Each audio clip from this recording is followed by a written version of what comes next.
নমস্কাৰ মই ৰফিকুল ইছলাম আজি ইংৰাজী ৰিডিংৰ বিষয়ে আৰু এটা ভিডিঅ' লৈ আহিলো কিয়নো এজনে কমেন্ট কৰিছে ওৱৰ্ড বিষয়ে কমেন্ট কৰিছিলে যে আৰু এটা উদাহৰণ দিছিলে যে সি অ এল অ কিন্তু ইয়াত কালাৰ লিখোতে ইউ এটা আহে ইউটো দিয়া নাছিলে ইয়াত এটা আৰ আছে হা কালাৰ এটো হল কালাৰ আৰু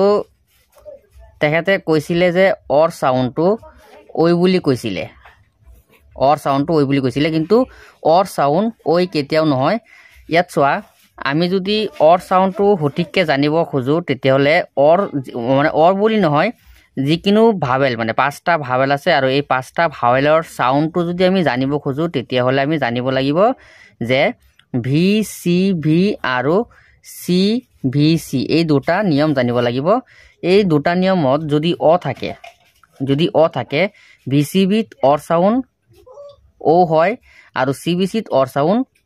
অ হয় বুজি পাইছা এই দুটা সাউন্ড আমি জানিব লাগিব মুঠতে ইংলিশ প্রনাউন্সিয়েশনত এই মুঠতে অর সাউন্ড এই দুটাই থাকে এটা হল ও এটা হল অ কিন্তু অর সাউন্ড ইয়াৰ বাহিৰেও বহুতো অর সাউন্ড আছে কিন্তু এই দুটাই সাউন্ড বুলি নহয় অর সাউন্ড বহুতো মানে ইংলিশ প্রনাউন্সিয়েশনত এই দুটা আছে কিন্তু ইয়াৰ বাহিৰেও অৰ সাউন্ড আৰু কেইবাটাও আছে আমি এতিয়া জানো যে ইয়াত চোৱা যদি আমি ইয়াত এনেকে লিখো যে দেখুৱা এইচ অ টি হট এটো হল সিবিসি হল তাৰ পিছত চোৱা যেনেকুৱা এন অ টি নট যেনেকুৱা আকৌ ডি অ জি ডগ ইয়াত এই তিনটা যে ইয়াত অর দিলু ইয়াত সব গুটিটো সিবিসি আছে সি ভি সি তার মানে কনসোনেন্ট ভাৱেল কনসোনেন্ট এটো সব সি ভি আকু সি কনসোনেন্ট ভাৱেল কনসোনেন্ট তাৰ মানে সিবিসিত অৰ সাউন্ড অই হ'ব বুজি পাইছে আৰু অৰ ভিসিবি যেনেকুৱা ইয়াত চোৱা ইয়াত অ পি ই এন ওপেন ইয়াত চোৱা অৰ সাউন্ড ও হৈছে কিয়নো এটো ভিসিবি যেনেকুৱা চোৱা ভি সি ভি তাৰ মানে প্ৰথম ভাৱেল আকৌ কনসোনেন্ট আকৌ ভাৱেল তার মানে ভিসিবি ইয়াত সিবিসি বুজি পাইছা এই দুটা সাউন্ড হল English pronunciation sound English rule এটো ইংলিশ রুল হিসাবে তুমি যদি যোৱা তেতিয়াহলে এনেকে পঢ়িব লাগিব আৰু যদি ইয়াত চোৱা কিন্তু অৰ সাউন্ড এটোই নহয় অৰ সাউন্ড আমি মানে নানান ধৰণৰ সাউন্ড বিলাক পাও এটো আমি যিমান প্ৰেক্টিস কৰিম ইমানহে গম পাম যেনেকুৱা ইয়াত চোৱা যেনেকুৱা এটো চোৱা যে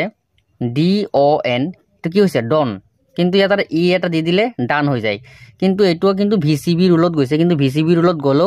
এটো কি হ'ব অর সাউন্ডটো বেলেগ হৈ আছে যেনেকৈ ইয়াত চোৱা সি অ এম ই এটো কিন্তু ভিসিবি চোৱা ভি সি ভি তাৰ পিছত চোৱা এটো ইউ কম এনেকুৱা হোৱা নাই কাম এনেকুৱা হৈছে তাৰ মানে ইয়াত অৰ সাউন্ড আ বুলি আহিছে ইয়াতো অৰ সাউন্ড আ বুলি আহিছে বুজি পাইছা আৰু যদি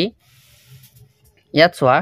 আমি যদি ইয়াত যেনেকৈ ইয়াত দুটা উদাহৰণ দিলো ডান কাম এনেকুৱা বহুতো আছে যেনেকুৱা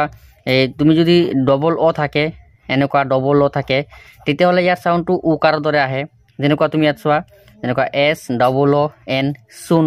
যেনেকুৱা এম ডবল অ এন মুন বুজি পাইছা যেনেকুৱা আকৌ চোৱা যে এস অ এন এটো আকৌ সান বুজি পাইছা সন নহয় সান তাৰ মানে অৰ সাউন্ড এটা অড লৈ পেলাই বেলেগ ধৰণৰ সাউন্ড বিলাক আহি যায় এটো কাৰণে অৰ আমি ডাইৰেক্টলি সঠিককে আমি ক'ব নোৱাৰিম যে অৰ আমি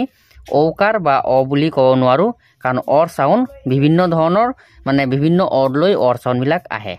যেনেকৈ ইয়াত কিছুমান আৰু উদাহৰণ দিছো আসুন ইয়াত চোৱা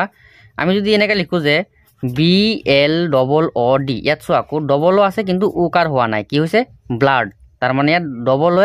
আকাৰ হৈ আছে মানে আৰ দৰে সাউন্ড আহি আছে বুজি পাইছা যেনেকৈ ইয়াত চোৱা এফ এল ডবল অ ডি ফ্লাড বুজি পাইছা ইয়াতো চোৱা ডবল অ কি আহি আছে আকাৰ আহি আছে মানে আৰ দৰে সাউন্ড আহি আছে সেইটো কাৰণে আমি অৰ সঠিককে আমি ডাইৰেক্টলি কোনো ক'ব নোৱাৰিব যে অৰ আমি এইটো সাউন্ডেই ধৰিম বুজি পাইছা যেনেকৈ ইয়াত চোৱা কিছুমান আছে যেনেকুৱা এই কালাৰ আগত চোৱা যেনেকুৱা সি অ এল অ ইউ আৰ ইয়াত চোৱা যে কালাৰ হৈ আছে কালাৰ মানে ৰং ইয়াত চোৱা অ কি হৈছে আকাৰ দৰে আহি আছে আকৌ ইয়াত চোৱা অ আছে আকৌ ইউ আছে কিন্তু ইয়াতো আকাৰ দৰে আহি আছে তাৰ মানে ইয়াত কালাৰ দুয়োটাতেই মানে আকাৰ দৰে আহি আছে এইটো কাৰণে অৰ সাউন্ড বিভিন্ন ঠাইত বিভিন্ন ধৰণৰ হৈ যায় যেনেকুৱা ইয়াত চোৱা যেনেকুৱা এই যেনেকুৱা ইয়াত চোৱা R O A D root root ইয়াত চোৱা ইয়াত অ আৰু এ আছে তাৰ পিছতো ইয়াত চাউণ্ডটো অৰ দৰে আহি আছে বুজি পাইছা এইটো কাৰণে মই কৈছোঁ যে অৰ সঠিক চাউণ্ড ক'ব নোৱাৰোঁ কাৰণ অৰ আমি এনে ইংলিছ প্ৰনাউন্সিয়েশ্যনত দুটা চাউণ্ড পাওঁ কিন্তু এই দুটা চাউণ্ডৰ বাহিৰেও অৰ চাউণ্ড বিভিন্ন ধৰণৰ অৰ চাউণ্ডবিলাক আহে বুজি পাইছা গতিকে আজি তোমালোকক অৰ বিষয়ে এখন দেখুৱাই দিলোঁ নেক্সট ভিডিঅ'ত আৰু এটা ভাল বিষয়ে আলোচনা কৰিম গতিকে আজি ভিডিঅ'টো ইমানেই ধন্যবাদ